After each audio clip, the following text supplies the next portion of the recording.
I want to hit on the building trust element for a second, because with the team, because I see a lot of questions out there in the community on, who's going to make the cut and how to decide that. So if you could just offer a point or two or some feedback, if someone is wondering, should this person be at my birth or not, what you would offer to kind of make that choice, what those delineating factors could be. I think for me, it was about people that I did not have to worry about hosting, in any capacity. Like I don't want Chris or I to have to be thinking about like, oh, are they comfortable? Do they know where the bathroom is? Do they need food? Just like these people need to be able to like hang, what is that term? Stand alone kind of thing, just like, and read the room, Yeah. People need to be able to read the room and take direction. I think we had, my sister there being a doula, like that was her experience. That's part of what doulas do, is they protect the space, right? Of like whatever the couple wants. So I think my sister was very instrumental. And there was a few times where there was like some laughter happening that I didn't actually hear. But when people tell the story back, like my mom apparently was very giggly during labor when I would like make noises and stuff. And there were people, my sister tells me like, I was constantly having to tell mom, like, shh, stop laughing, or like go to the other room, get downstairs. And I didn't hear it at all. So just, as long as there's somebody there who can really help protect that space and doesn't mind really kind of being direct with people, I think that's a good person to have maybe. I feel like trusting your gut is a really big part of that. And I know that's not a very good answer because it's not very specific and people have different levels of like how they build that out for themselves. Yeah. But for me, it was something that did not come with like one meeting or two meetings. But, as we met more with our midwife, and then our midwife was like, can I bring my sister? She's training, this type of thing. Like, because I had so much trust in our midwife and we had built our relationship, I was like, okay, well, I trust her to make a good decision about who to be there. And then we were able to meet them. So if there was somebody that, was going to be there that you had not met, but like definitely meet everybody who's going to be there. Like I would say that for sure. But I think a lot of it was just trusting my gut. And because I feel like too, during the actual process, so many things came down to that. Like so much of it was about being trustworthy and giving trust and receiving trust. And like a lot of it for me functioned around that. Yeah. And I think the, it's, I don't want this to come off selfish, but like, it was my experience to shape, and I think Chris really let me have that and let me really take the reins on those decisions. And I felt comfortable, not initially, but, as I got closer to birth, I felt a lot more confident in sharing with everyone, like, for example, my mom and my sister were kind of beefing, like leading up to the birth. And I was like, at first I was like, how do I make them get over this before because I need them both there and I can't have them, bringing that energy into my birthing phase. And for a while I was like, how do I fix this? But then eventually I was like, you know what? It's not my job to fix their relationship. Like, I just need to be clear about what I want at my birth and ask them, can they do that?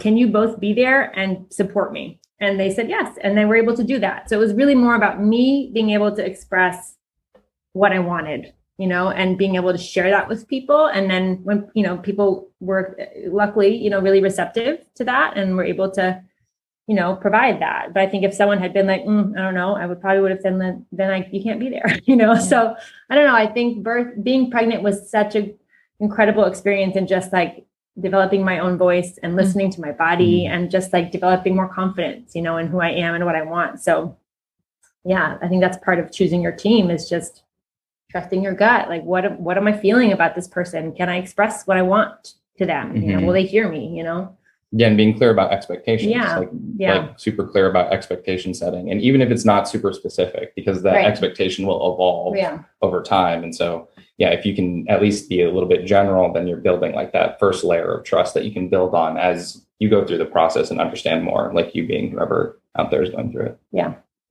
Such a great conversation, because I know that there's, people who feel like are obligated to invite certain individuals, family members, friends, like, oh, okay, I'm having this home birth and I'm choosing to have multiple people, so I guess I have to bring this person along. And what I love from the two of you sharing is it no, doesn't have to be the case. You feel the energy of that person. Are they going to add to the room? Are they going to add to the experience? And if they are, great. If not, you don't have, it's like you said, Heather, it's your experience. Yeah. And so you get to choose. And I also love that there's elements of, speaking your voice, advocating for yourself, being clear, being courageous with your words. All are such wonderful things to practice. And it sounds like you both really leaned into those opportunities. So I think it's fantastic. Yeah. Yeah. I heard you had a similar experience when I listened to your episode. We certainly did. Yeah. Yeah. So, and again, I'm glad that we, stood up for ourselves, so to speak, and advocated for ourselves and spoke clearly, because it rippled through those people in our lives. And, the stance that we took for ourselves and all of those things, the impact of that is still felt today. And, the mutual trust and respect and all of those things are still felt today.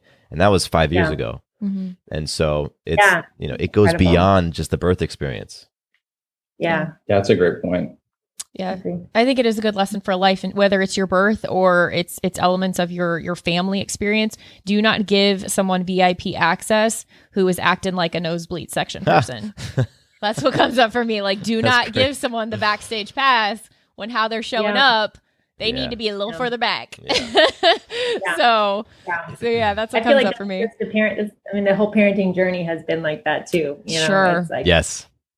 Learning how to just be confident in our choices and set boundaries and expectations, and and also know where productive conversations are going to happen and where we're not going to have a productive conversation, and also knowing when to kind of like cut something off. I heard an expression, the expression "choose your battles." Yes. My sister said she heard recently, "No, it's not choose your battles, choose less battles." Oh, I'm like, I'm like, totally. Just choose less battles. I agree. So I think that applies to these conversations sometimes. Mm-hmm.